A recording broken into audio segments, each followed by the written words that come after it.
Bienvenidos de vuelta al break. Comencemos con el módulo 2, donde vamos a revisar las opciones para trabajar con datos relacionales en Microsoft Azure. Además, aprenderemos a aprovisionar e implementar bases de datos relacionales en Azure.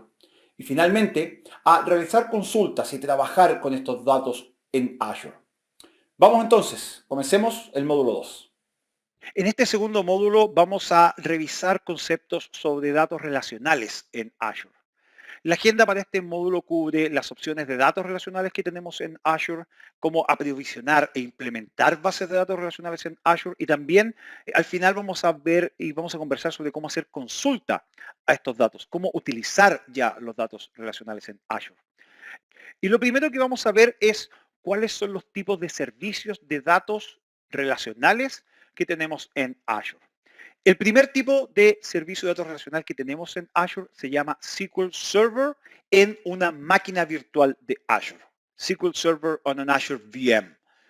Básicamente esta es la misma máquina virtual que ustedes tienen en su infraestructura on-premises, por ejemplo, o una máquina virtual que ustedes tienen alojada en Azure y sobre la cual ustedes pueden instalar alguna versión y alguna edición de SQL Server. Lo importante aquí es que la versión de SQL Server que ustedes instalen y lógicamente la versión del sistema operativo que ustedes instalen debe estar soportada. Vamos a hablar un poco más de una excepción a esa regla un poco más adelante. Pero acá la ventaja que tienen es que pueden administrar la plataforma completa desde el sistema operativo hacia arriba. Van a poder administrar por completo el sistema operativo, van a poder administrar por completo la instancia de SQL y lógicamente todos los servicios de SQL y todas las bases de datos que estén utilizando. Este servicio es infraestructura como servicio. Una segunda oferta que existe o una segunda forma de utilizar Azure Data Services es utilizando Azure SQL Managed Instance, una instancia administrada de SQL en Azure.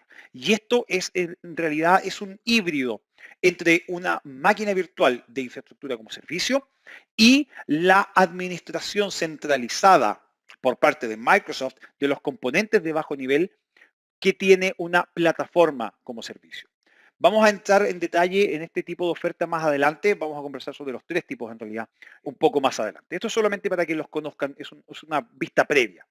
Y el tercer modelo es Azure SQL Database o Azure SQL DB, que está pensado para un proceso ya preaprovisionado en la nube o sin servidor, básicamente, donde ustedes simplemente se encargan de administrar las bases de datos y agregan recursos a el conjunto de bases de datos que van a estar utilizando. De nuevo, vamos a ir en detalle hablando de cada una de estas. Partamos por SQL Server en una máquina virtual.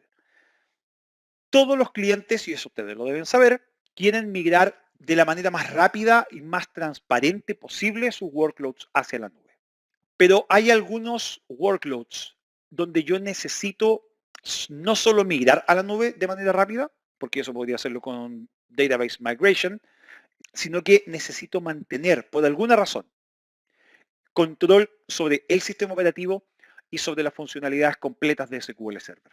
La solución para esto es esta modalidad de SQL Server en una máquina virtual, porque yo tengo todo el rendimiento de SQL Server, tengo la seguridad, tengo el análisis, tengo todas las herramientas de análisis que vienen dentro de SQL Server, pero en un modelo flexible, en un modelo seguro y con conectividad híbrida hacia Azure. Entonces puedo conectar mis instancias de Azure on-premises con mis instancias de SQL en Azure en esta modalidad. Características claves que existen es primero, lógicamente, este acceso completo tanto al servidor SQL, a la instancia de SQL Server que yo tenga instalado, como al sistema operativo. Y la capacidad de expandir las versiones tanto del sistema operativo como de SQL. Si yo hoy estoy utilizando SQL Server 2017, puedo llevármelo hacia la nube en una máquina virtual sin ningún problema. Si estoy utilizando SQL Server 2012, también lo puedo hacer. Si estoy utilizando la versión estándar de Windows Server, puedo levantar mi SQL en la nube en Windows Server estándar y con la edición de SQL Server que yo necesite en el momento. Además, me da flexibilidad a la hora de elegir el sistema operativo sobre el cual voy a montar o instalar mi SQL Server. Hoy, ustedes saben, SQL Server se puede instalar sobre Windows, sobre Linux y también en un container. Por lo tanto, esa misma facilidad la voy a tener en este modelo.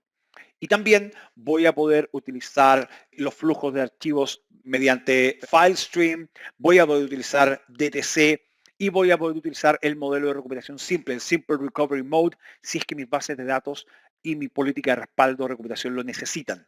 Además, en esta modalidad específica, yo voy a poder también utilizar Analysis Services, Reporting Services, Integration Services, tal como si fuera una instalación de SQL Server on-premises. ¿Qué diferenciadores hay a nivel de Azure? Utilizar SQL Server en una máquina virtual en Azure versus en otro proveedor de nube o incluso on-prem es, primero, un punto fundamental. Actualizaciones de seguridad extendidas gratuitas para SQL Server 2008 y 2008 R2. Esto es muy importante porque el 20 de enero de 2020 salió de soporte del ciclo de soporte extendido de Microsoft SQL Server 2008 R2, SQL Server 2008. Eso significa que ya no hay más actualizaciones de seguridad para esas plataformas si ustedes las tienen on-premises o en un proveedor de nube de terceros. Sin embargo, si ustedes tienen sus workloads hoy día y quieren llevarlos a Azure específicamente, pueden obtener estas actualizaciones de seguridad extendidas de manera gratuita para esta plataforma, independiente de que no esté en el ciclo de soporte extendido. ¿Por qué estamos haciendo esto? Básicamente porque estamos muy conscientes de la cantidad enorme de servidores y de instancias de este tipo que hay en el mundo y aún en sistemas productivos y sobre todo aún en sistemas de misión crítica. Por lo tanto, entendemos que ahí ustedes tienen una necesidad específica que atacar y queremos apoyarlos en esa manera. ¿Por qué ustedes me van a decir, bueno, por qué solo en Azure y no on-prem también? Bueno, básicamente porque en Azure las actualizaciones de seguridad y las copias de seguridad se pueden automatizar de manera mucho más sencilla.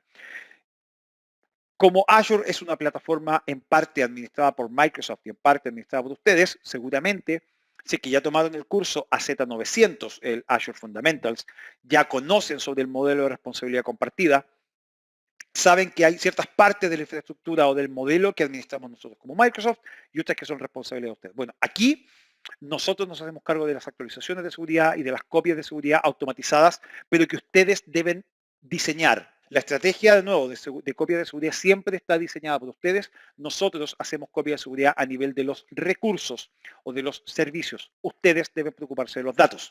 Y eso está asociado con la restauración en un momento específico del tiempo, Point in Time Restoration, se llama en inglés, mediante el uso de Azure Backup. Y además tienen la posibilidad de utilizar SQL Server con Azure Blob Caching, que es básicamente un rendimiento muy acelerado a la hora de trabajar con el almacenamiento de sus datos en la nube. Ahora, cuando yo voy a implementar SQL Server en una máquina virtual de Azure, hay varias opciones de las cuales me tengo que preocupar. La primera son las opciones de implementación. Significa que yo puedo ir al marketplace de Azure y elegir un SQL Server que ya venga instalado en una imagen específica de Windows o de Linux.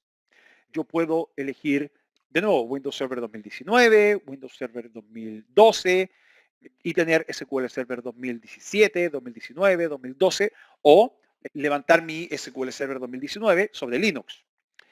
Después puedo instalar mi propio SQL Server. ¿Qué significa eso?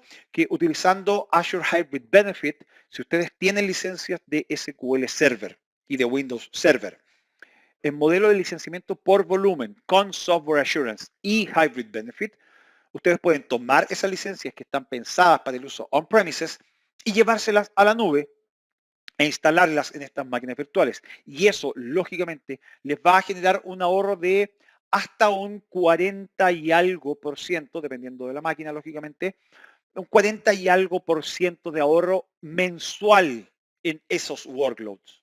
Entonces, no es un ahorro, no es algo menor, no es un número bajo precisamente el que estamos hablando ahí.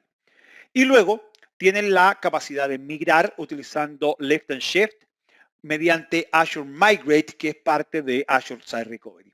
Y eso es básicamente la generación de un ambiente secundario en Azure, ¿ok?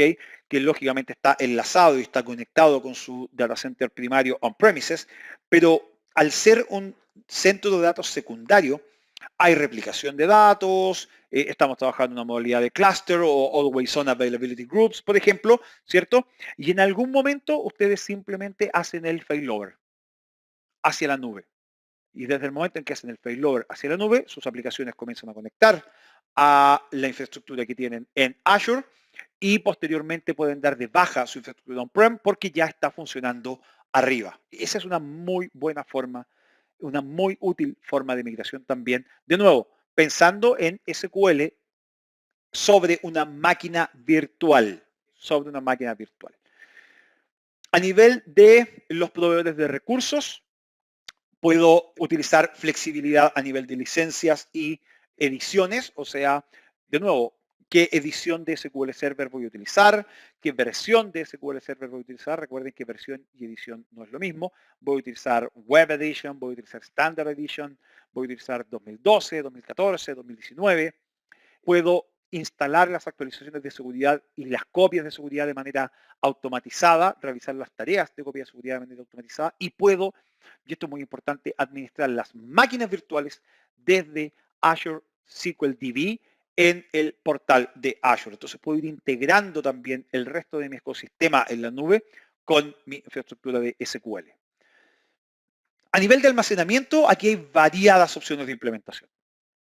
Primero, tengo en realidad varios tamaños de discos optimizados tanto para el almacenamiento o para la memoria, para un mejor rendimiento. No todos los workloads de SQL Server tienen los mismos requerimientos de procesador o de memoria o de almacenamiento.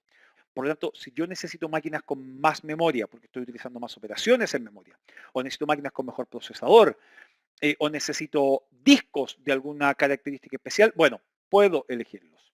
Eso va relacionado muy de la mano con los datos y los logs en Premium Storage Managed Disk, almacenamiento premium de discos administrados. Son discos SSD de altísima velocidad con un alto IOP y que permiten tener una muy baja latencia y trabajar de manera muy rápida con bases de datos. Lo conversamos hace un momento atrás, la capacidad de usar Azure Storage Blob Caching, almacenamiento en caché para lectura de blobs, para los discos de datos, lo cual permite que mis archivos de datos sean rápidamente accesibles. Esta es una funcionalidad en específico que a mí me gusta mucho, que es tener la TempDB en un SSD local. Significa que mi TempDB, que es una base de datos crítica del sistema de SQL Server, puede estar almacenado de manera local en la misma ubicación, en el mismo data center, donde está mi máquina virtual ejecutándose en ese momento. Ustedes saben, la TempDB es fundamental para las operaciones de SQL Server a nivel de rendimiento, porque funciona básicamente como un swap file, si queremos verlo así, para SQL Server. Entonces, tener esa capacidad de poder hacer un volcado de memoria disco localmente genera rendimiento ultra rápido. Y además tenemos los discos ultra de ultra velocidad, los ultra disk, para cuando necesito aplicaciones de latencia extremadamente bajas. A nivel de redes y seguridad, puedo utilizar las redes virtuales de Azure para integrarme a mi ambiente local. Si es que necesito nuevamente extender mi data center on-premises hacia la nube o tener mi sitio de contingencia en la nube, Azure Site Recovery básicamente, puedo utilizar redes virtuales. Y luego estamos en la versión preliminar, estamos en una versión preview de los servicios de Advanced Data Security. Esto va asociado a lo que es Microsoft Defender, la suite de seguridad de Microsoft, y el agente de seguridad que existe específicamente para SQL Server. Y aquí hay una oferta extremadamente amplia y diversa también para alta disponibilidad y recuperación ante desastres. De nuevo, aquí algo muy importante y que seguramente ustedes lo vieron en el Fundamentals de Azure, en el AZ900, el modelo de responsabilidad compartida. Solemos recibir preguntas del tipo, ok, Felipe, ahí dice que Azure Backup y las copias de seguridad automatizadas en Azure Blob Storage O sea, ¿eso significa que yo no tengo que preocuparme por realizar respaldos? No. Sí tienes que preocuparte de realizar respaldos, porque ese Azure Backup y copias de seguridad automatizadas las realizamos nosotros a nivel de nuestra infraestructura. Pero los datos, y de nuevo, por eso es que menciono el Shared Responsibility Model, el modelo de responsabilidad compartida, los datos siempre son responsabilidad de ustedes como usuarios. Entonces, nosotros tenemos todas estas opciones de alta disponibilidad y de recuperación ante desastres, pero son ustedes quienes deben decidir cuáles van a usar y cómo las van a usar. Porque créanme, tienen que usarlas, deben usarlas. Es muy bueno que las usen. Vamos por parte. Alta disponibilidad integrada de nuestras máquinas virtuales, eso ustedes lo saben. Existen los availability sets, existen las availability zones, existen las region pairs, o sea, las regiones pares, ¿okay? Que permiten tener alta disponibilidad integrada por defecto a nivel del servicio de Azure Virtual Machine. Después tenemos recuperación ante desastre integrada con Azure Storage. Todos nuestros storage también en Azure están replicados, ya sea de manera local, de manera geográfica o de manera geográfica con modo de solo lectura. Eso también es algo que nosotros hacemos, pero de nuevo, eso es algo que nosotros hacemos a nivel de nuestra infraestructura. Ya conversé sobre el tema de Azure Backup y las copias de seguridad automatizadas. El cuarto punto es muy importante porque son estas copias de seguridad de instantáneas de archivos. Son las file snapshot backups o las file snapshots que permiten que tengamos, de nuevo, esto a nivel del servicio, que tengamos tiempos de recuperación muy bajos ante algún desastre a nivel del servicio. Y vamos a hablar de eso un poco más adelante, ¿ok? Pero de nuevo, estas son funcionalidades a nivel del servicio y no a nivel de los datos específicamente. Podemos utilizar un clúster y utilizando recursos compartidos con Azure Premium Storage. Eso significa que podemos tener un clúster con varios tipos de nodos, un failover cluster básicamente con varios nodos distribuidos dentro de la nube, o incluso si es que estamos utilizando grupos de disponibilidad de Always On, o sea, Always On Availability Groups, los podemos tener distribuidos entre nuestro ambiente on-premises y nuestro ambiente en Azure para tener la mejor experiencia y en caso que tengamos algún desastre a nivel de nuestro data center, que las aplicaciones vayan directamente hacia la nube.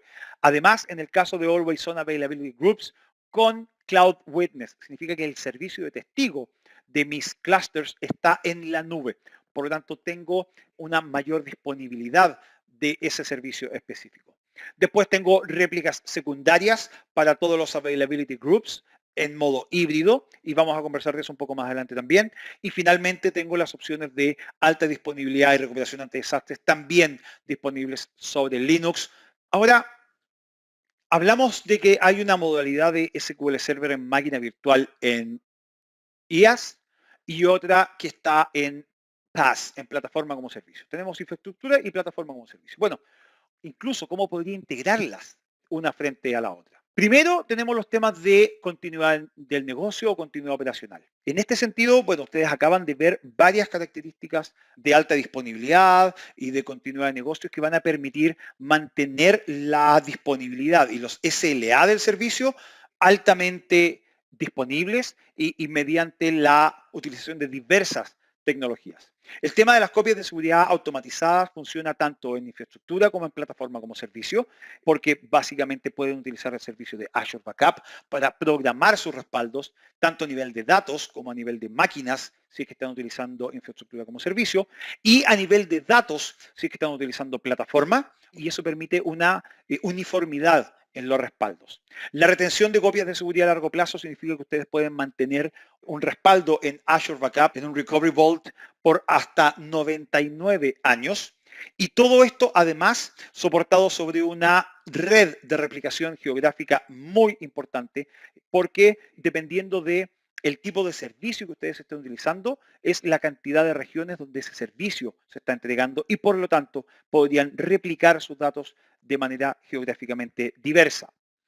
A nivel de scaling, escalamiento, pueden utilizar VM scale sets o pueden utilizar scale out dentro de las máquinas virtuales de Azure o pueden utilizar elasticidad si es que están utilizando plataforma como servicio. Temas de seguridad avanzada lo hemos cubierto ya y lo vamos a seguir conversando durante esta sesión. Las capacidades a nivel de Microsoft Defender, cifrado de datos, at rest, Transparent Data Encryption, básicamente, es una funcionalidad que está disponible tanto en máquinas virtuales, en Managed Instance y en SQL Database. La capacidad de no depender de una versión específica de SQL Server también es muy importante. Cuando hablemos de Azure SQL DB, vamos a conversar sobre cuál es la versión de SQL que se utiliza como servicio. Toda la administración y la supervisión de la plataforma están incorporadas porque eso es algo de lo que nosotros como Microsoft, como proveedor de servicios, nos encargamos de entregar. Y finalmente, hay capacidades integradas de inteligencia artificial que permiten que ustedes vayan viendo a través de herramientas como por ejemplo el Azure Advisor, si es que están utilizando de manera apropiada o no sus máquinas virtuales o sus conjuntos de recursos dentro de la base de datos de Azure. Y ahora vamos a conversar sobre Azure SQL DB. El desafío mayor para el cliente cuando hablamos de Azure SQL DB es la necesidad de partir, de iniciar una aplicación, el desarrollo de una aplicación con una base de datos en la nube. ¿Ok? Posiblemente en un formato de multitenant y con alta disponibilidad, con el mayor tiempo posible de actividad y con un rendimiento predecible. ¿Por qué Azure SQL DB es la mejor opción acá? Porque Azure SQL Database es un servicio en la nube, es un servicio de base de datos en la nube altamente escalable que por definición, por defecto, trae alta disponibilidad y que además tiene componentes de Machine Learning integrados para, de nuevo, ofrecerles a ustedes la mejor experiencia del uso de sus recursos en la nube. A nivel de características claves, yo aquí puedo tener una base de datos única o un grupo elástico de recursos que voy a ir agregando o quitando a mi base de datos según lo vaya necesitando. Tengo almacenamiento a hiperescala con más de 100 terabytes disponibles de almacenamiento por base de datos, en un formato que además es serverless computing o cómputo sin servidor, ¿ok? Porque aquí yo no tengo que preocuparme de la instancia, y eso está relacionado con el servicio totalmente administrado, no tengo que preocuparme de la instancia. Yo aquí no creo una instancia de SQL. Lo que creo es un servidor al cual le doy un nombre y sobre ese servidor directamente voy a crear mis bases de datos y voy a comenzar a utilizarlas. Tiene soporte para Private Link, este enlace privado dentro de Azure o que permite la conexión de un SQL Proxy desde on-prem hacia la nube. Y finalmente tenemos la capacidad de alta disponibilidad mediante la aislación de los recursos utilizando Availability Zones. Elementos diferenciadores si es que estamos utilizando Azure versus un servicio on-prem u otro proveedor de nube. El SLA más alto del mercado, esto es un 99.995 de SLA. Esto es SLA financieramente garantizado al mes. Significa que tengo un 99.995% de SLA garantizado al mes. Ese SLA, además, significa que voy a tener un RPO de 5 segundos y un RTO de 30 segundos.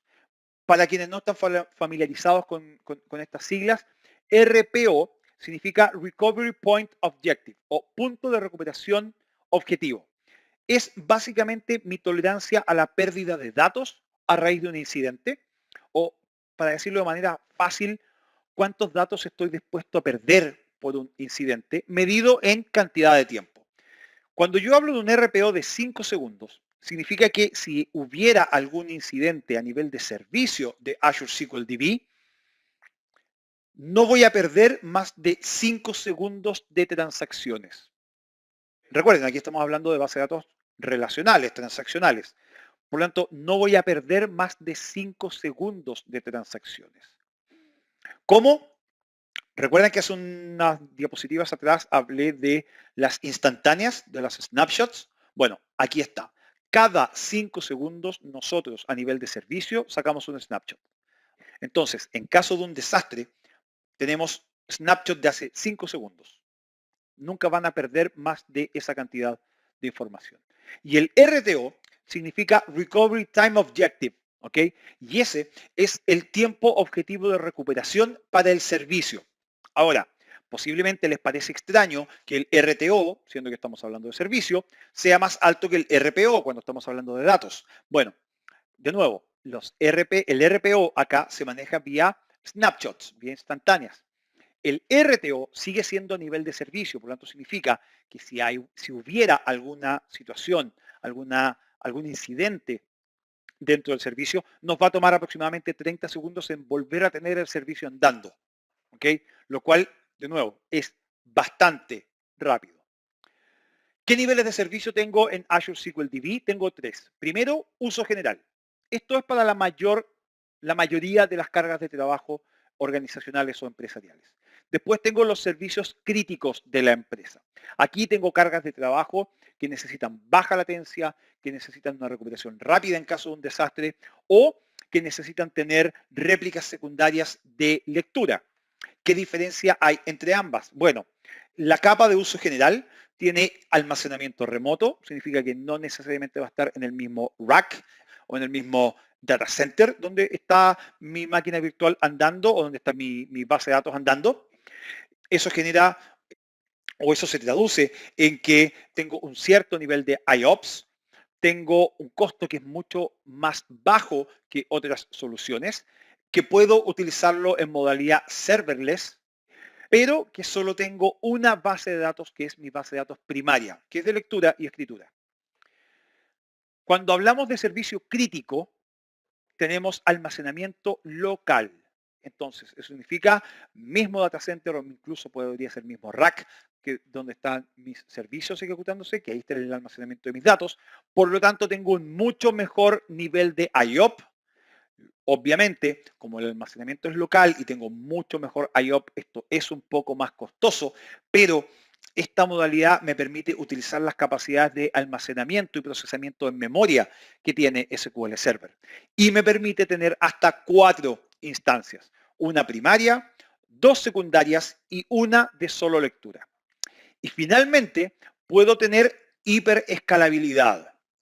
Aquí son cargas de trabajo corporativas también, pero que necesitan un almacenamiento altamente escalable y requisitos de escalabilidad para solo la lectura de los datos. Estas son bases de datos que son intensivas en lectura, pero no en escritura. Aquí yo voy a mezclar el almacenamiento local con el almacenamiento remoto, lo cual me va a dar un promedio de IOPS entre el uso general y el uso crítico, pero aquí tengo almacenamiento prácticamente ilimitado y la capacidad de tener un servidor primario y hasta 4 servidores de solo lectura. El tercer modelo, y hablamos de este modelo al final porque se los comenté en una de las primeras slides de este módulo, este es una modalidad un poco híbrida que está entre infraestructura como servicio y plataforma como servicio, aunque formalmente está definido en plataforma, pero es una modalidad un poco híbrida porque el desafío aquí para el cliente es querer migrar hacia la nube. Por lo tanto, mi idea es eliminar la mayor cantidad de carga de administración de los servicios, pero hay ciertos componentes de SQL Server a nivel de instancia o de servicio que necesito utilizar y que no están disponibles en Azure SQL DB. Por ejemplo, el agent o el broker o el CLR. La solución aquí entonces son estas instancias administradas, las Managed Instances, porque tengo las principales características de seguridad y compatibilidad de SQL Server en una modalidad de máquina virtual, pero con el modelo de administración diseñado para la nube. A nivel de características claves, acá es importante saber que yo puedo montar una instancia administrada de Azure SQL DB o puedo tener un grupo de instancias a las cuales, de nuevo, les voy a ir asignando recursos y cada instancia va a ir utilizando esos recursos. Significa que además puedo utilizar toda el área de superficie o gran parte del área de superficie de SQL Server. No voy a tener todas las funcionalidades, pero sí voy a tener, por ejemplo, el agent, el agente de SQL Server, que es una funcionalidad que muchas aplicaciones legacy dependen de él. Tengo soporte para redes virtuales de manera completamente nativa, lo cual me permite conectar estas instancias administradas en Azure con mis instancias locales on-prem en un servicio de nuevo totalmente administrado, porque gran parte de la infraestructura de todas formas la manejamos nosotros, como si fuera una plataforma como servicio, y me permite, y esto es muy importante, y esto de verdad que yo lo encuentro extremadamente cool, las identidades locales las puedo habilitar mediante el uso de AD Connect en Azure Active Directory. Significa que puedo sincronizar y utilizar mis identidades locales, mis identidades on-prem de Active Directory Domain Services con estas instancias administradas en caso de que esté utilizando autenticación Windows o autenticación mixta. ¿Ok? A nivel de diferenciadores importantes versus on-prem o versus otros proveedores de nube, el tiempo de inactividad durante la migración es casi nulo. ¿Por qué? Porque aquí se utiliza log shipping. Se utiliza la característica de log shipping que permite que son las transacciones las que se van replicando entre las instancias en la nube y las instancias on-prem. Por lo tanto, a la hora de querer hacer el failover es mucho más efectivo, mucho más simple. ¿Ok? Y además tengo todas las características de continuidad empresarial o continuidad del negocio mediante la administración de los availability groups y los failover clusters. ¿Qué niveles de servicio tienen estas instancias administradas? Tienen dos, el uso general, de nuevo, para la mayoría de las cargas de trabajo, y la instancia crítica para modelo corporativo, baja latencia, rápida recuperación y réplicas secundarias de solo lectura. Todo esto está asociado a un modelo de núcleos virtuales, núcleos de procesamiento virtual, que otorgan escalabilidad independiente a este servicio.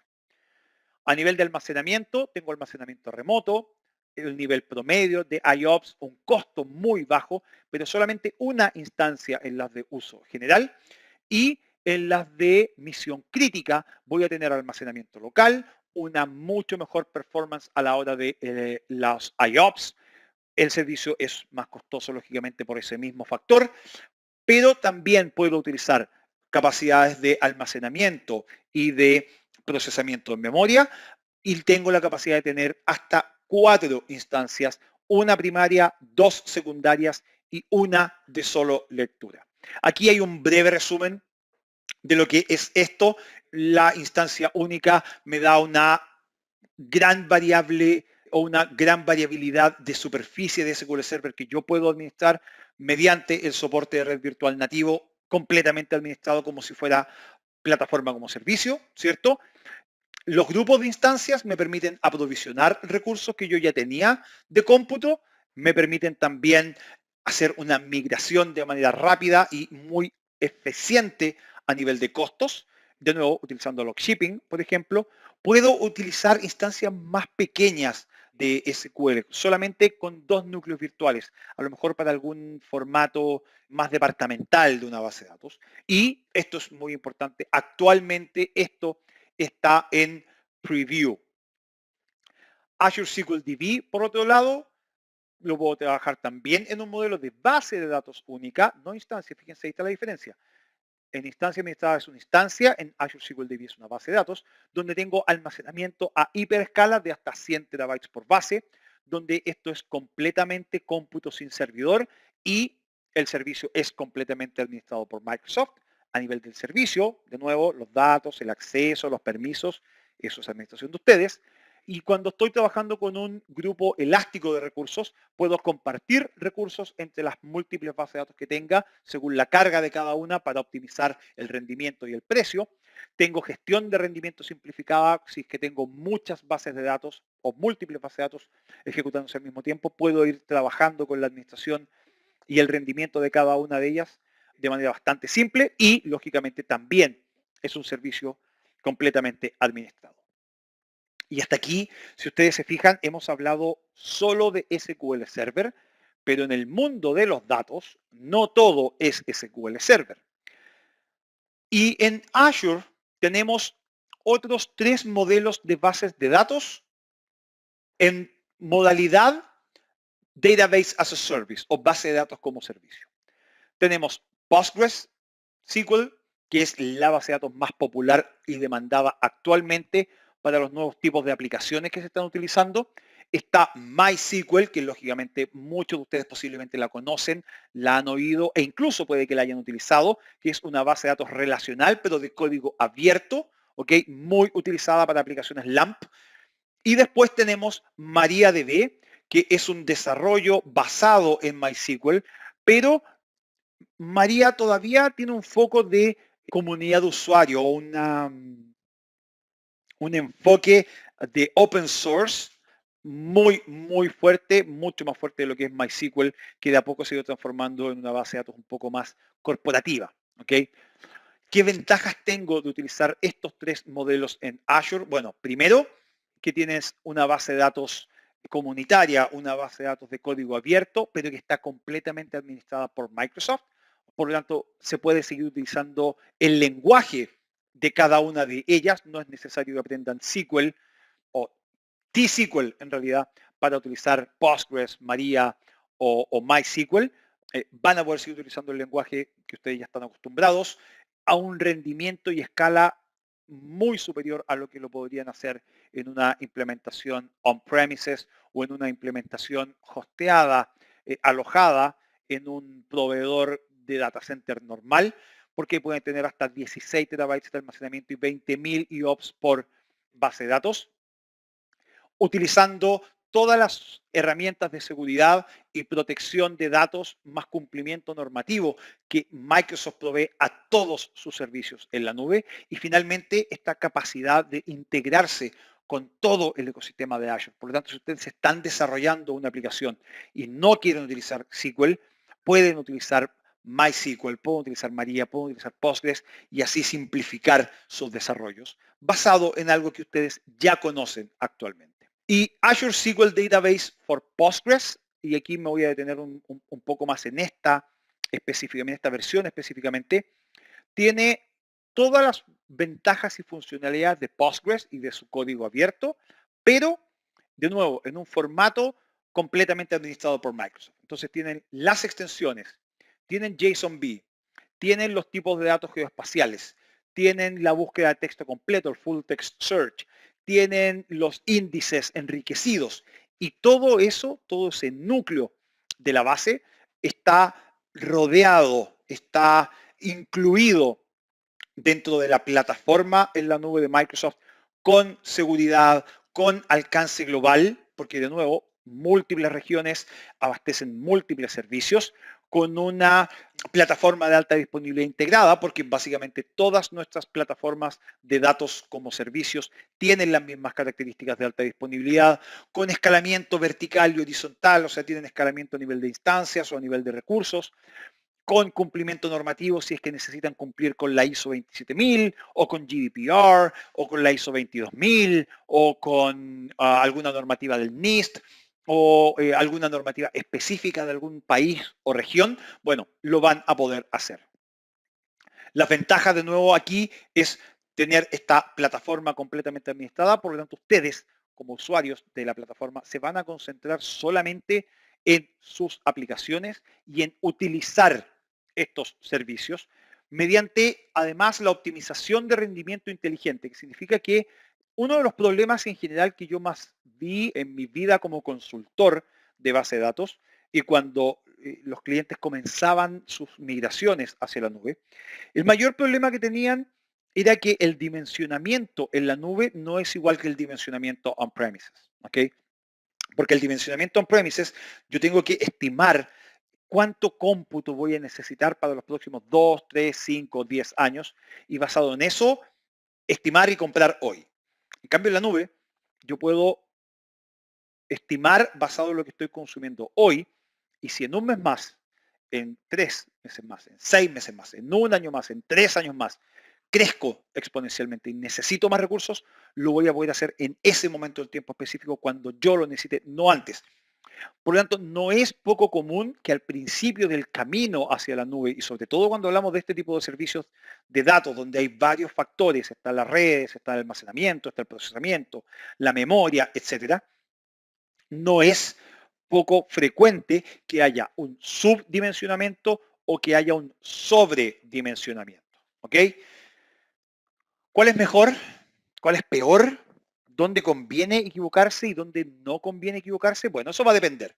Si yo sobredimensiono, voy a estar pagando más en la nube, pero tengo recursos de sobra para mis workloads. Si yo subdimensiono, voy a estar pagando menos, pero no tengo suficientes recursos para que mi aplicación corra como corresponde. Bueno, nosotros mediante distintas técnicas que tenemos de Machine Learning, lo que hacemos es decirle, ¿sabes qué? Esta instancia o este recurso, esta base de Postgres, de María, de SQL, está sobredimensionada, te recomendamos bajar la cantidad de recursos y con eso te vas a ahorrar X dólares al mes. O estás subdimensionado, estás teniendo demasiado consumo de CPU, demasiado consumo de memoria, demasiado consumo de disco, crece un poco y vas a poder utilizar los workloads como corresponde. Vas a tener el rendimiento que necesitas.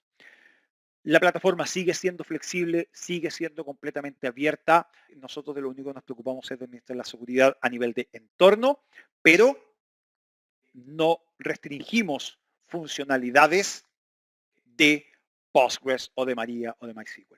Y finalmente, si es que están utilizando hiperescala, pueden tener escalabilidad horizontal a nivel de almacenamiento con muchísimo, muchísimo espacio para guardar sus datos. Vamos al tema del aprovisionamiento y la implementación. ¿Cómo creamos una base de datos relacional? ¿Cómo lo configuramos?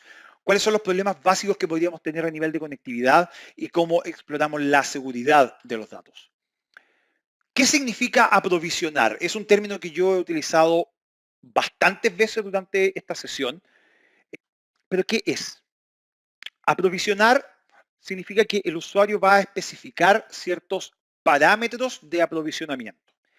Esos parámetros son el tipo de servicio, el almacenamiento, la memoria, la cantidad de CPUs virtuales que necesita.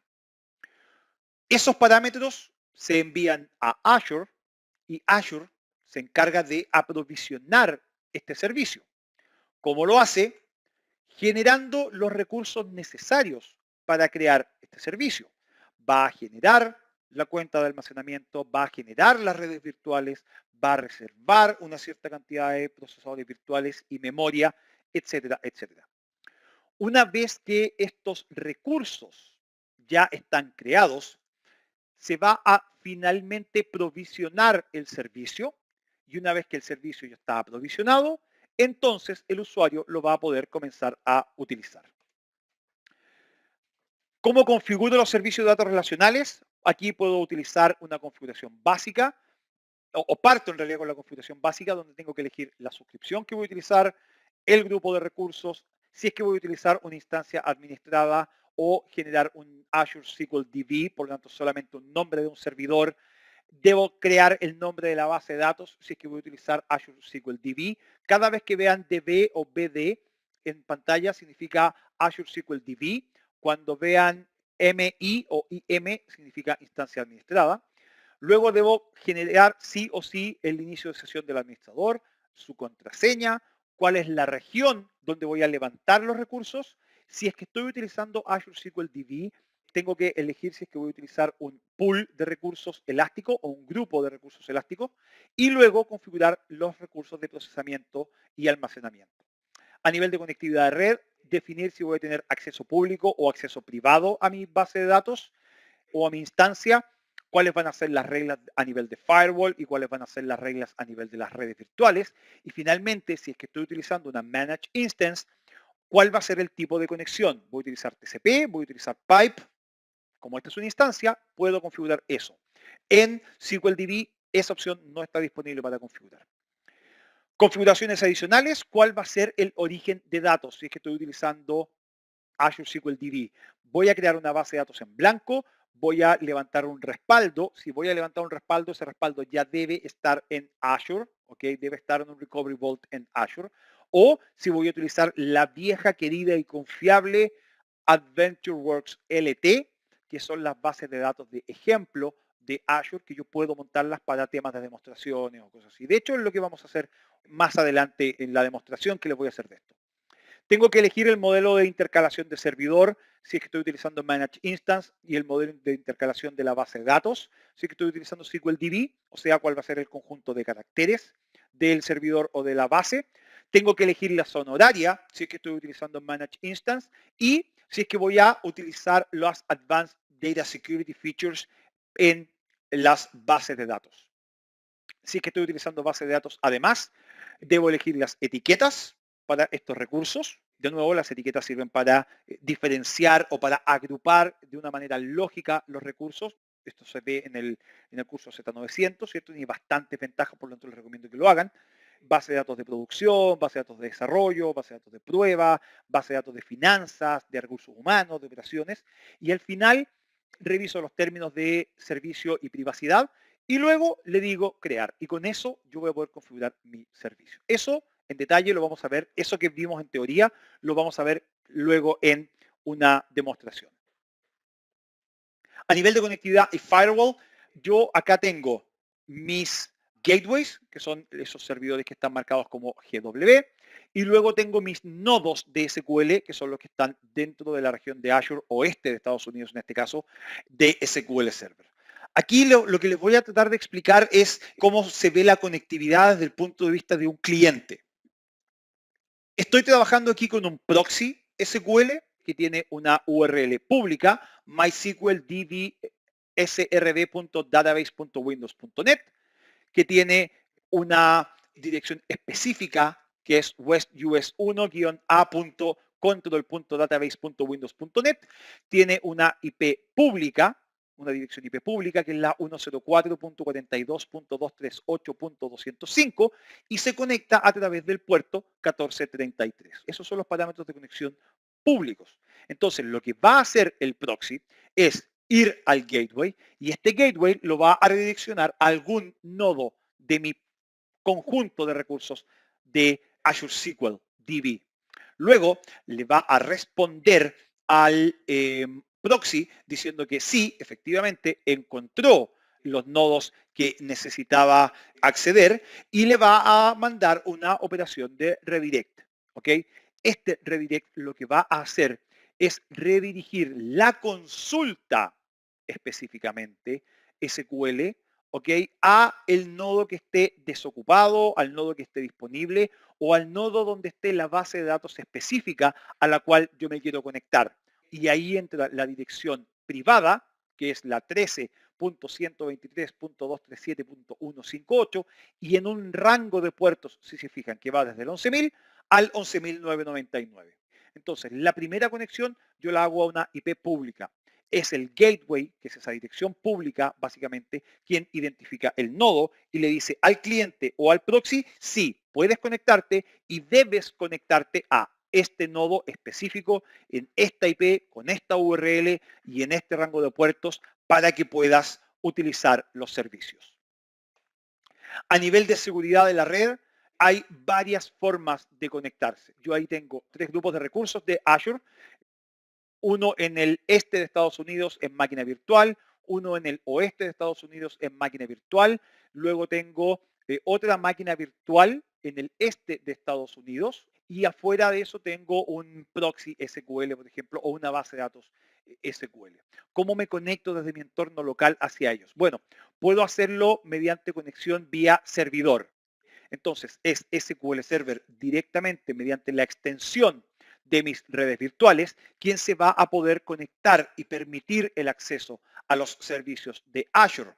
Para eso, lógicamente, debo cumplir con las reglas de firewall apropiadas. Y aquí, si se fijan, es mi entorno local quien se está conectando a este proxy SQL y es el proxy SQL quien se conecta a cada una de las máquinas virtuales. En este caso, máquinas virtuales también podrían ser nodos, pero máquinas virtuales en este caso, dentro de Azure.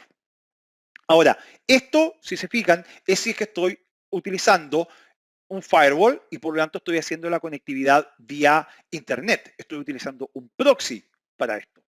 Pero ¿qué pasa si no estoy utilizando eso, sino que tengo extensión a través de redes virtuales?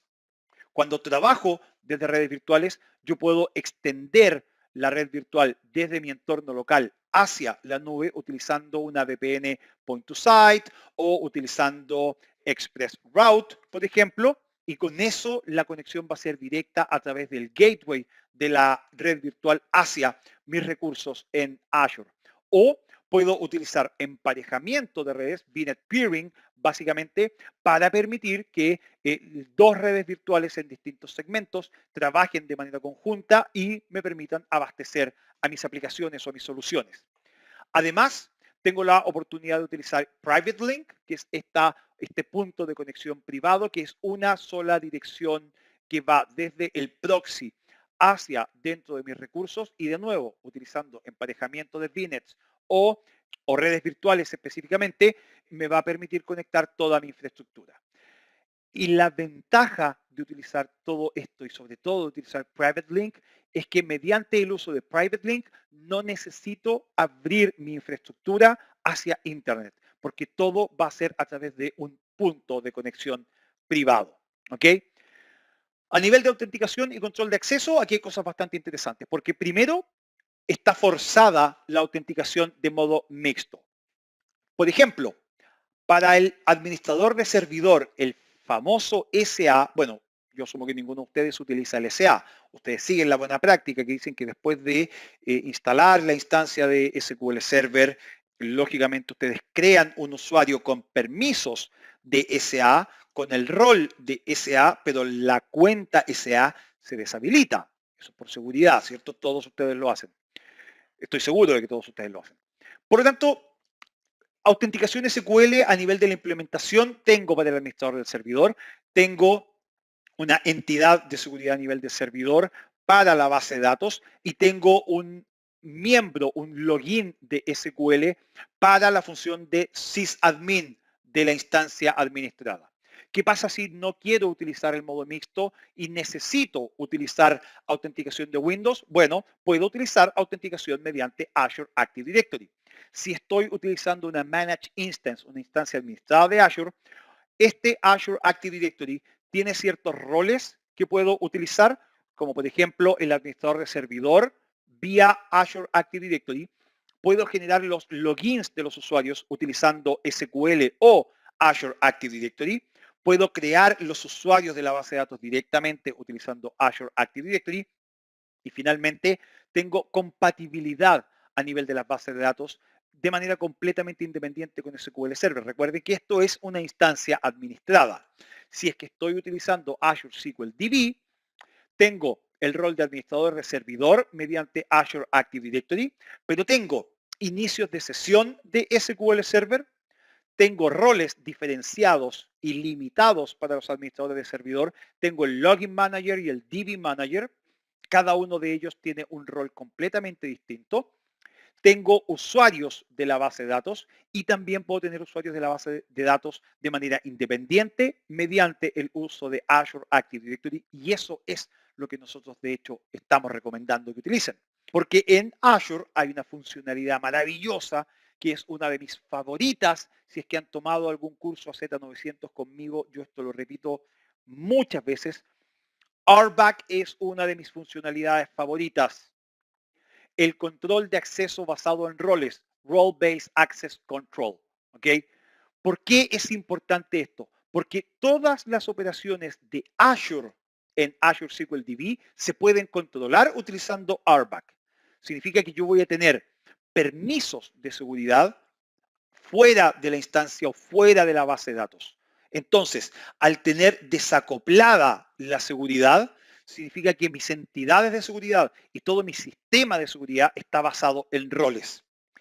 Además, voy a poder utilizar bloqueos, voy a poder utilizar los logs para proteger los recursos de una eliminación accidental o intencional y voy a poder poner recursos o bases de datos en un estado de solo lectura. Ahora, RBAC trae ciertos roles predefinidos, ¿ok?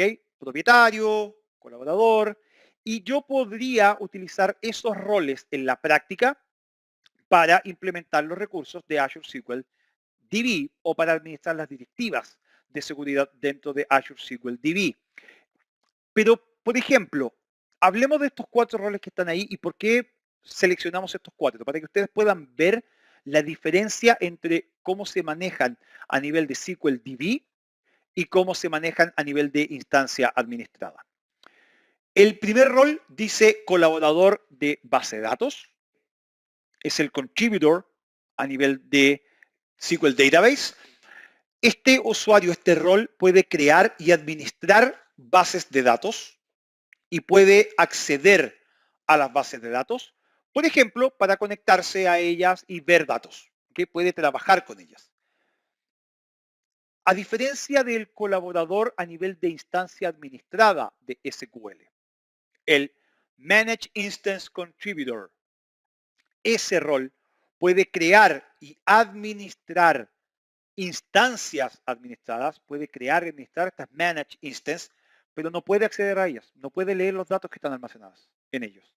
Entonces, es un administrador de servicio que puede crear una instancia, puede administrar las instancias, puede mover recursos, puede dar más poder de cómputo, menos poder de cómputo, puede hacer varias cosas, pero no va a poder leer los datos almacenados en las bases.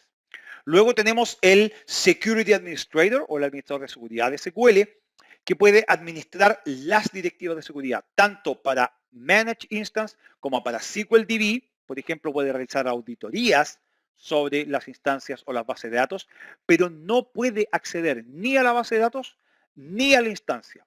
Solo administra directivas de seguridad, solo administra políticas. Y finalmente, tenemos el SQL Server Contributor o el colaborador de SQL Server, que puede administrar los servidores, puede administrar las bases de datos, pero no puede acceder a las bases de datos. Es muy similar al colaborador de la instancia administrada, porque puede administrar los servidores y las bases, pero no puede leer los datos de ellas. Y finalmente ya tenemos las bases de datos de Azure como réplicas de solo lectura. Esto lo mencioné yo. ¿Cuándo yo podría utilizar esto? Cuando yo necesito mejorar el rendimiento y la escalabilidad de cargas de trabajo netamente de lectura. Por ejemplo, Business Intelligence o Business Analytics o análisis de datos de alto volumen. Hay que tener muy en cuenta, eso sí, que aquí las actualizaciones son asíncronas. Por lo tanto, desde el servidor maestro, que es quien recibe siempre los datos, hacia cada una de las réplicas de solo lectura, la actualización, la replicación va a ser asíncrona. La ventaja de esto es que cada una de estas aplicaciones que yo tengo, por ejemplo, una aplicación cualquiera, los reportes de BI o un panel de información, un dashboard de analítica de negocios, se va a conectar a la réplica de lectura que esté en la región más cercana a él. Por lo tanto, la latencia entre las aplicaciones y las bases de datos es mucho menor y además, en caso de un desastre a nivel de una región de Azure, yo tengo otra réplica de lectura, por lo tanto mis aplicativos se van a redirigir automáticamente a esa segunda, tercera, cuarta o quinta réplica que yo tenga en otra región, y si bien la latencia va a ser un poco mayor, porque no es la región más cercana, el servicio va a seguir funcionando. Además, cada una de estas réplicas de lectura, si es que están en diferentes regiones, tienen un almacenamiento, un storage completamente independiente. Por lo tanto, cada réplica va a ir creciendo automáticamente según las necesidades y según las restricciones que yo ponga, sin afectar al resto de la plataforma. Y eso también es extremadamente útil y extremadamente importante. Y con esto estamos finalizando la primera parte del módulo 2. Tomemos otro descanso, un break, 10 minutos. Vamos a buscar un café, vamos a buscar agua y luego vamos a seguir explorando los datos relacionales en Microsoft Azure.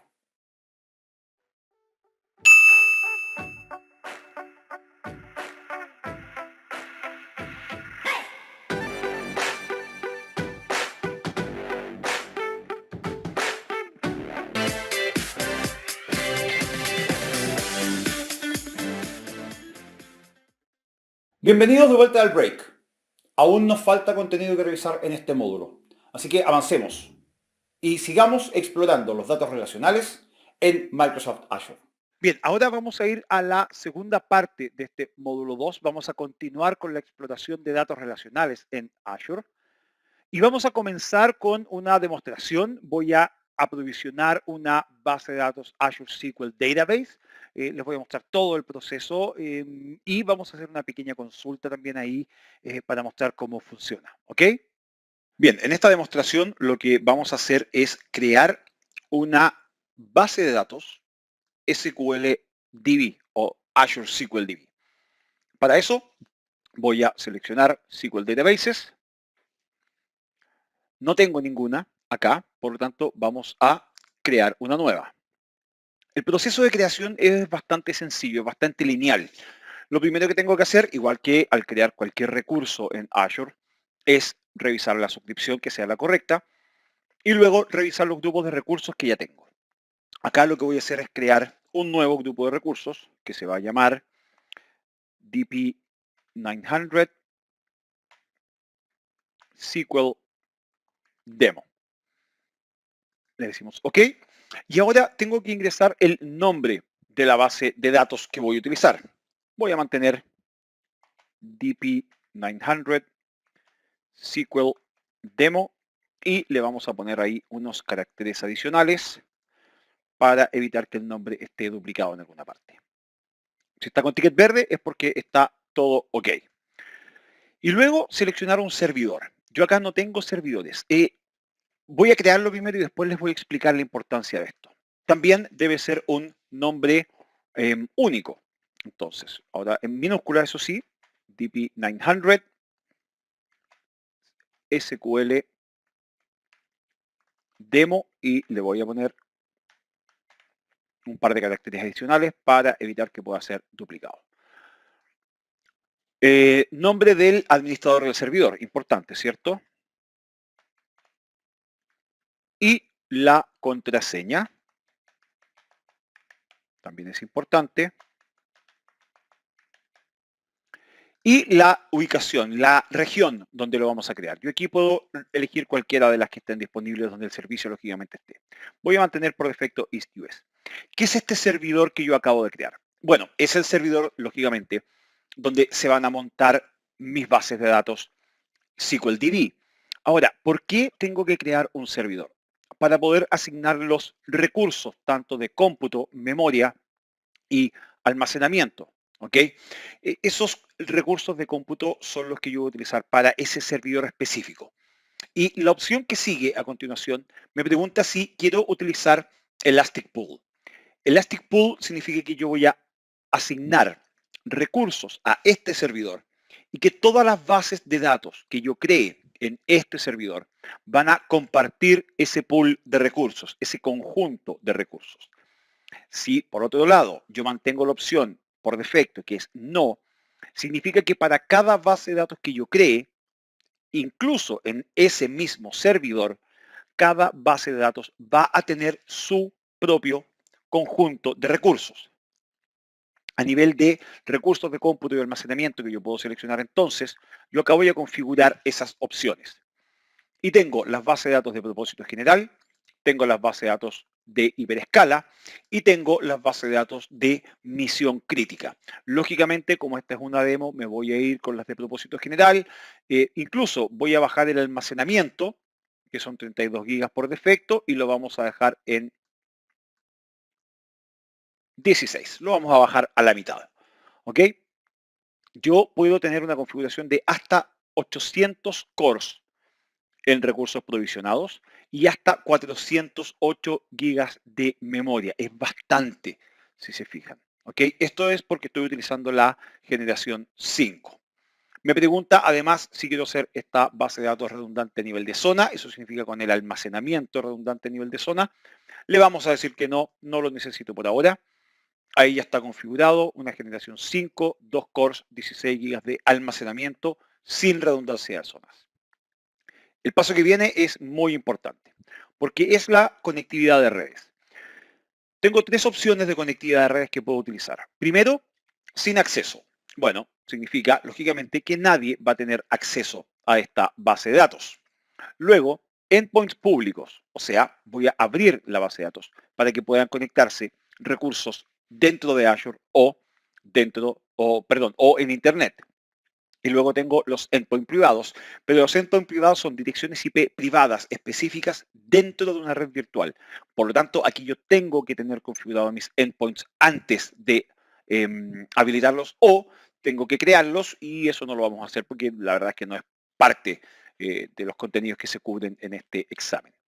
La voy a mantener con un public endpoint y aquí hay dos opciones que aparecen adicionales. La primera dice permitir que los servicios y recursos de Azure se conecten o accedan a este servidor. La opción recomendada aquí es decirle que sí, viene cerrado por defecto, lógicamente, porque ustedes pueden estar recién montando una base de datos eh, y no tienen nada más que quieran conectar todavía. Yo en general le digo que sí. Y la otra opción que me pregunta es si quiero agregar la dirección IP del cliente que estoy utilizando actualmente. Acá le voy a volver a decir que sí y voy a ir a configuraciones adicionales y esta parte también es importante. ¿Cuál va a ser la fuente de datos para esta base?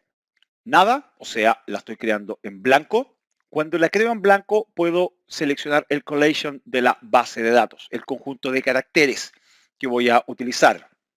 Y además, acá abajo puedo utilizar la opción de Azure Defender for SQL, que es la solución de seguridad pensada específicamente para SQL Server y que no tiene los problemas que tenían o que tienen muchas soluciones de seguridad tradicionales que tienen problemas con las bases de datos. Le voy a decir que no a Defender for SQL porque es una demostración, pero voy a volver acá arriba. Si la fuente de datos le digo que es ninguno, puedo cambiar el collation de la base de datos. Si le digo que es backup, va a tomar collation del backup, de ese respaldo que yo tenga. Pero ese respaldo ya debe existir en algún servidor, ¿ok? Yo no tengo ninguno, por lo tanto no me sirve. Pero sí voy a utilizar nuestra querida base de datos de ejemplo, la AdventureWorks LT, y puedo armar entonces una base de datos como esta, por ejemplo, para hacer pruebas o para empezar a conocer un poco más la plataforma con datos de ejemplo. No necesito nada más, no necesito usar tags, no necesito configurar nada más. Vamos a revisar y crear. Y una vez que reviso que está todo ok, le vamos a decir crear. Vamos a esperar que inicie el despliegue. Y una vez que el despliegue ya inicie, vamos a utilizar la magia de la televisión. Vamos a hacer un salto en el tiempo hasta que este recurso esté completamente creado y luego nos vamos a conectar para mostrarles básicamente la interfaz de una base de datos a Azure SQL DB y también cómo realizar una consulta desde el portal de Azure. Bien, como les comenté entonces, hicimos un salto en el tiempo. No demora mucho en realidad esto tampoco, son solo algunos minutos, pero el tiempo en estos cursos es muy valioso. Ya la base de datos está creada, vamos al recurso y aquí tengo el panel de vista de la base de datos SQL DP900 SQL Demo 1303. Grupo de recursos, estado de la base de datos, ubicación, nombre de la suscripción, nombre del servidor, si estoy usando o no un pool elástico, los connection strings que voy a necesitar para mis aplicaciones, por ejemplo, o para otros servicios que se quieran conectar a esta base, y la capa de recursos que estoy utilizando. Y acá abajo tengo utilización de recursos, en la última hora, en las últimas 24, en los últimos 7 días, lógicamente esto está completamente vacío. Si se fijan, apenas tengo utilizados 11 megas de espacio, de los 16 gigas de almacenamiento máximo que yo seleccioné. Y acá abajo hay cosas que están bien interesantes, porque hay características de la base de datos que son opcionales, que ustedes pueden habilitar. Una que ya viene habilitada y configurada por defecto es Transparent Data Encryption, la solución de cifrado de datos transparentes. La ventaja de TDE es que permite cifrar no solamente las bases de datos, sino que también los respaldos y los logs, como dice acá. Y es una solución muy eficiente. Se creó para SQL Server On-Premises, obviamente, si no me equivoco, la versión 2008 o 2008 R2. Ahí tengo una pequeña confusión, les pido perdón, pero anda por ahí, ¿ok?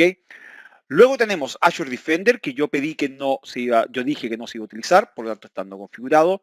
Las características automáticas de mejora de la base de datos también las puedo configurar, también vienen apagadas por defecto. La auditoría, también la tengo apagada por defecto, pero también la puedo habilitar. La georreplicación, si necesito que mis datos estén distribuidos en otras regiones como secundarios, que pueden ser secondary masters, o sea, pueden ser de lectura y escritura, o pueden ser solo de lectura. Dynamic Data Masking es una característica bastante interesante porque permite enmascarar los datos sensibles almacenados en mis bases de datos para usuarios que no tengan los privilegios necesarios para ver información sensible. Muy útil, sobre todo si tenemos que cumplir con alguna regulación, alguna normativa muy estricta, como es, por ejemplo, GDPR en Europa. Y luego tenemos la redundancia de zonas, que entrega características de disponibilidad multiregión dentro de las availability zones. ¿Ok? Pero lo que yo quiero hacer acá es una consulta. Entonces, para hacer esas consultas, yo voy a ir aquí al Query Editor. Y me va a pedir, lógicamente, la autenticación de SQL Server o autenticación de Active Directory. Yo aquí configuré autenticación de SQL. Y aquí vamos a ver si logro recordar la contraseña. Esta es la parte más difícil de toda sesión. Acordarse de las contraseñas. Bien, lo logré. Está. Perfecto. Entonces, aquí es un editor de consultas. Bastante normal. Un editor de consultas como cualquiera. Y para mostrarles cómo ejecutar una consulta acá, la verdad es que voy a hacerlo de la manera más simple, más fácil posible. Y mi espíritu de DBA aquí está en conflicto por hacerlo de esta forma y no por escribir una consulta elaborada, técnicamente correcta y que cumpla con todos los parámetros que ustedes estarían esperando. Pero de nuevo, en honor al tiempo, simplemente voy a hacer clic en los tres puntitos y voy a decir Select Top 1000. Y vamos a esperar que la consulta se ejecute. Se demora 2 segundos y ahí está. ¿Ok? La base de datos está funcionando, la base de datos tiene datos. eh, ya podría comenzar a trabajar con esta base de datos en caso de que fuera necesario. Si se fijan, muy simple crear una base de datos SQL DB, muy simple gestionar los recursos. Claro, hay algunas configuraciones adicionales que ustedes deben hacer en un ambiente de producción. Esto es simplemente una prueba. Pero si se fijan también, muy simple trabajar con T-SQL directamente en el portal sin tener que tener alguna herramienta adicional. Con esto, bueno, ya cerremos la demo, volvamos al contenido y sigamos avanzando con este curso. Y ahora que ya vimos cómo creamos una base de datos relacional, veamos cómo hacemos consultas. Bueno, les mostré un poco y dentro de la demo estaba el realizar una consulta bastante sencilla, lógicamente, pero ahora vamos al detalle. Vamos a ver cómo utilizamos el lenguaje SQL para realizar consultas de datos y cómo hacemos esta consulta finalmente a los datos relacionales. SQL es un lenguaje. En general, en el mundo real, cuando hablamos de SQL, mucha gente se refiere a SQL Server y son sinónimos coloquiales, a pesar de que no es apropiado. SQL es el lenguaje, significa Structured Query Language, lenguaje de consulta estructurada, y es el lenguaje que se utiliza en las bases de datos relacionales. Por el otro lado está SQL Server. ¿Ok? Ahora, son ANSI y la ISO quienes se encargan de mantener los estándares del lenguaje SQL en el mundo. Y cada sistema RDBMS, eso significa Relational Database Management System o sistema de administración de bases de datos relacionales, cada uno de estos sistemas tiene sus propias extensiones de SQL. Está T-SQL o Transact SQL, que es el que utilizamos en SQL Server, está PL SQL, está PG SQL, que es el que se utiliza, por ejemplo, en Postgres. ¿Okay? Todos son derivados del lenguaje original SQL Server y tienen muchas similitudes y en varias sentencias se utilizan de la misma forma incluso. Aquí vamos a hablar a nivel general y lógicamente un poco más orientado a lo que es Transact SQL, ¿ok? Pero hay tres tipos de instrucciones básicas dentro del lenguaje SQL. Están las sentencias o las instrucciones de tipo DML. DML significa Data Manipulation Language, lenguaje de manipulación de datos. Estos son partes de SQL, por si acaso, no son lenguajes aparte, ¿ok? Son una parte del lenguaje SQL. El DML se utiliza para consultar y manipular los datos y tiene 4 instrucciones: Select, Insert, Update and Delete. ¿Ok? Luego tenemos DDL, Data Definition Language, lenguaje de definición de datos. Y este lenguaje se utiliza para definir los objetos de la base de datos y tiene 4 sentencias también: Create, Alter, Drop and Rename.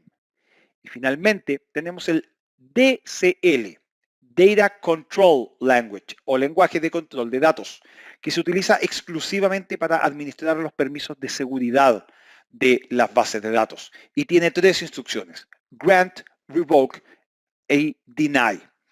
Las instrucciones DML son Select, Insert, Update and Delete, como les mencioné anteriormente. ¿Y para qué sirven cada una de ellas? Select sirve para seleccionar o para leer desde una tabla o de un conjunto de tablas. Insert para insertar nuevas filas en una tabla. Update para editar o actualizar filas existentes en una tabla. Y Delete para eliminar las filas ya existentes en una tabla. Mucha atención con Delete, porque Delete elimina las filas de una tabla. Si yo elimino todas las filas de una tabla, la tabla no se elimina. ¿Ok? Eso es muy importante. Delete solo elimina filas en una tabla, pero nunca va a poder eliminar la tabla propiamente tal. Algunos otros elementos que tiene, por ejemplo, la instrucción select son, bueno, está select, que es la parte principal, para seleccionar la lista o la tabla o el conjunto de tablas desde donde voy a hacer la lectura. Está el from, que es donde yo declaro desde dónde, desde qué tabla o desde qué vista voy a utilizar, voy a hacer la consulta. El where es una condición de búsqueda y significa una condición sobre la cual yo voy a iniciar el proceso de búsqueda de esta sentencia. Luego está group by, que sirve para agrupar los resultados, y finalmente order by, que sirve para ordenarlos. Veamos un ejemplo muy sencillo. Select employee ID, year, order date as order year. Significa seleccionar los campos employee ID y year de order date y ponle a esa columna el nombre order year. From ventas.pedidos, desde la tabla venta.pedidos, where customer ID igual 71, donde el ID del cliente sea igual a 71. Group by employee ID year, o sea, agrúpalos por empleado y por año, having a count mayor a 1, o sea que haya más de un registro, y realiza un order by por primero employee ID y luego por order year. ¿Ok? Esa es una sentencia bastante básica, pero donde estoy utilizando todos los comandos y todo lo que vimos, cada una de las características de la sentencia de la instrucción select.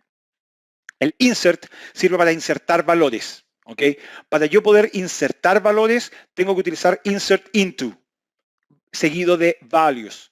Insert into sales.order_details, inserta en la tabla sales.order_details y entre paréntesis los campos, las columnas ordenadas. Order ID, Product ID, Unit Price, cantidad y discount, quantity and discount.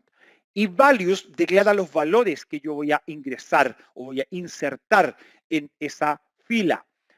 Y también mantienen el mismo orden que yo puse en el into. Entonces, 10.255 va a ir en Order ID, 39 en Product ID, 18 en Unit Price, 2 en Quantity y 0.05 en Discount. Ahora, cuando yo necesito insertar más de una fila, lógicamente crear una sentencia insert into por cada fila sería completamente irrealizable. Estaría todo el día escribiendo sentencias de este tipo.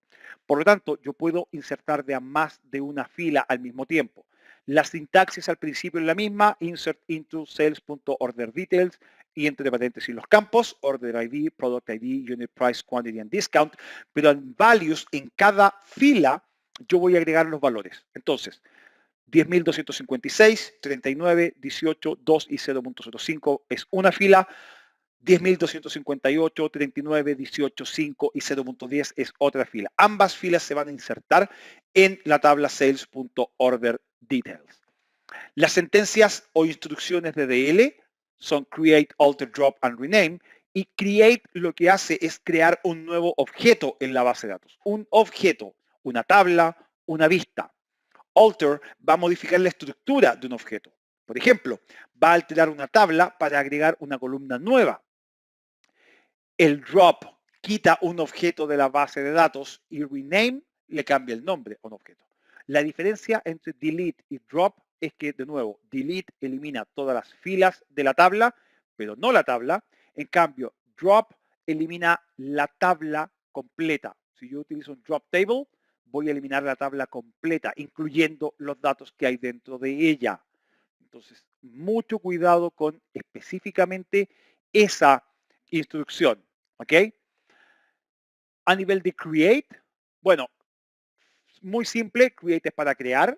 Entonces aquí vamos a crear una tabla, create table, my table, ese es el nombre de la tabla, y luego debo definir los campos, las columnas, cada una con el nombre, el tipo de dato y las características especiales que yo quisiera darles.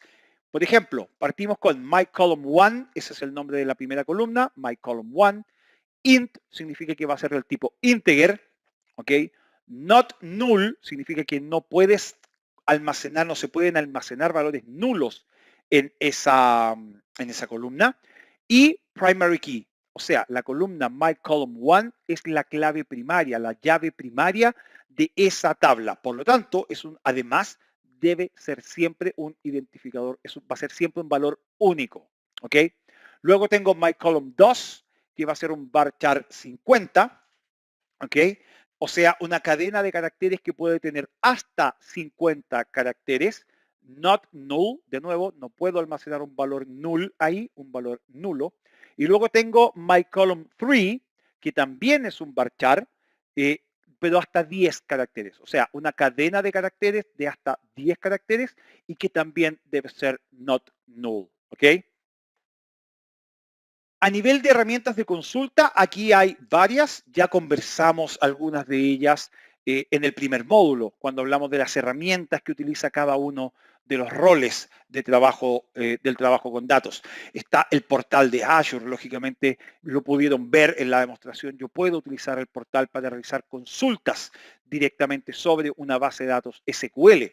Está el SQL Management Studio, la herramienta más utilizada aún para administración completa y administración global de una base de datos o de un ecosistema de base de datos SQL Server, tanto on-premises como en la nube o híbrido incluso. Luego tengo SQL Server Data Tools, que también sirve para administrar ciertos componentes, pero más a nivel de los datos. ¿Ok? No tanto a nivel de la infraestructura completa, sino que va más a nivel de los datos. Luego tengo Azure Data Studio, que también lo conversamos en el módulo 1, es muy similar al Management Studio, pero la ventaja que tiene es que lo puedo utilizar en Windows, en Linux y en Mac OS. Recuerde que SSMS solo lo puedo utilizar en Windows. Luego tengo el SQL CMD, el SQL Command, o la línea de comandos de SQL, símbolo de sistema muy simple, ¿ok? Si se fijan, también estoy utilizando sentencias tipo SQL, pero directamente en la línea de comandos. Y finalmente tengo el Azure CLI y Cloud Shell, que son parte del portal de Azure, pero donde puedo utilizar PowerShell o puedo utilizar Bash para administrar y para realizar tareas sobre mis datos en SQL Server. Pero eso es para SQL Server. Y le hablamos de que existe Postgres también. Bueno, puedo utilizar de manera nativa pSQL para consultar una base de datos. ¿Ok? Ahí tienen un string de conexión muy simple, ¿ok? El host, el servername.postgres.database.azure.com. Esa es la URL donde está la URL pública o la URL privada de mi servidor Postgres as a Service. El username, lógicamente, y la base de datos a la cual me quiero conectar.